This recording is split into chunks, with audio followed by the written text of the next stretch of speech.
मैं मुस्कान और आप देख रहे हैं छठी आंख न्यूज। एक झूठी बिरयानी और उज्जवल निकम का राज्यसभा तक का सफर। देश की राजनीति में कई बार ऐसा होता है जब एक बयान वर्षों तक किसी भी छवि को धुंधला कर देता है और जब सच्चाई सामने आती है तब तक बहुत देर हो चुकी होती है।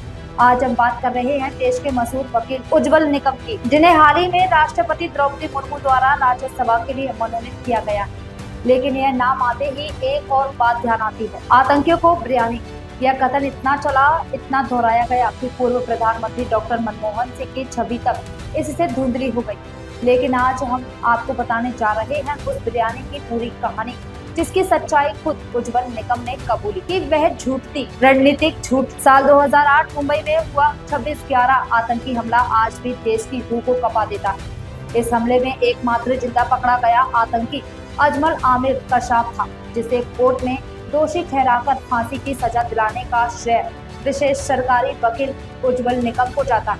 उन्होंने न केवल कानूनी दावपेच में कसाब को घेरा, बल्कि आतंक के खिलाफ भारत की न्यायिक ताकत का प्रतीक भी बने। हमले के बाद चल रही सुनवाई के दौरान एक दिन उज्जवल निकम मीडिया के सामने आए और बयान दिया कि कसाब ने मटन बिरयानी मांगी थी। इस बयान ने पूरे देश में बवाल मचा दिया। आतंकी और बिरयानी, यह लाइन जैसे विरोधियों का हथियार बन गई और उसका शिकार बना कांग्रेस नेतृत्व, खासकर डॉक्टर मनमोहन सिंह, जिनके राज में यह सब हुआ।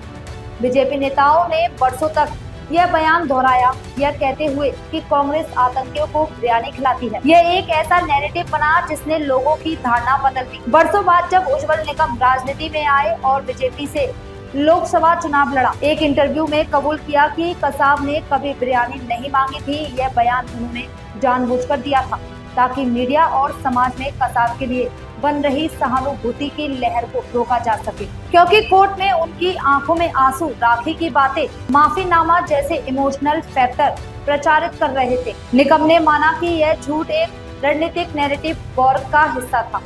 उज्जवल निकम को हाल ही में राष्ट्रपति द्वारा राज्यसभा के लिए मनोनीत किया गया। खुद निकम ने मीडिया को बताया कि प्रधानमंत्री नरेंद्र मोदी ने उन्हें फोन कर बधाई दी और कहा, मैं आपसे हिंदी में बात करूं या मराठी में। साथ ही कहा कि राष्ट्रपति ने आपको बहुत सोच समझकर चुना है। प्रधानमंत्री ने सार्वजनिक रूप से कहा कि श्री उज्जवल निकम का विधि क्षेत्र और हमारे संविधान के प्रति समर्पण अनुकरणीय है। यह बात आज भी लोगों को सोचने पर मजबूर करती है कि क्या उज्जवल निकम को एहसास है कि उनके एक झूठे बयान ने देश के एक ईमानदार प्रधानमंत्री की वर्षों की छवि पर कितना दाग लगाया। क्या किसी व्यक्ति की छवि बिगाड़ना भले ही रणनीतिक वजह से हो, उचित ठहराया जा सकता है? क्या अब जब उज्जवल निकम संसद का हिस्सा बन गए हैं, वे भविष्य में ऐसी कोई गैर जरूरी बयानबाजी नहीं करेंगे? इसका राजनीतिक लाभ कोई और उठाए और नुकसान किसी बेगुनाह की छवि को हो। उज्जवल निकम को हम उनके कानूनी योगदान के लिए सलाम करते हैं। 26/11 जैसा मामला कोई साधारण केस नहीं था, लेकिन एक झूठ चाहे रणनीतिक की ही क्यों ना हो, जब सार्वजनिक विमर्श का हिस्सा बन जाए तो उसका असर दूरगामी होता है। आज जब उज्जवल निकम राज्यसभा में बैठे हैं तो देश यह उम्मीद करता है कि वे अब न केवल कानून के रक्षक बने, बल्कि सच्चाई और जवाबदेही के भी प्रतीक बने। इस खबर को शेयर करें, अपनी राय कमेंट में दें, चैनल को सब्सक्राइब करें।